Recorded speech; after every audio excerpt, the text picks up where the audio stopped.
చేయబోతున్నాను. దాంతోపాటు broccoli soup కూడా తయారు చేస్తాను. కొంచెం వాటర్ వేద్దాం. ఆ తర్వాత స్వీట్ వేద్దాం, హాట్. ఆ తర్వాత మనం కొంచెం సాస్ వేద్దాం, దీంతో కొంచెం సాస్ వేద్దాం. ఆ తర్వాత మనం ఇచ్చేసాము. ఆ తర్వాత మనం ఆఫ్ చేద్దాం.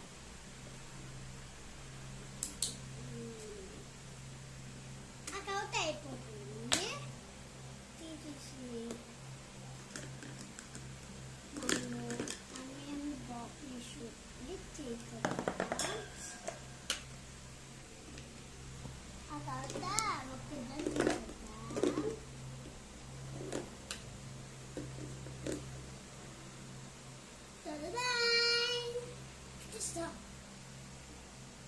ఇప్పుడు మనము దీంతో మనం చూద్దాం.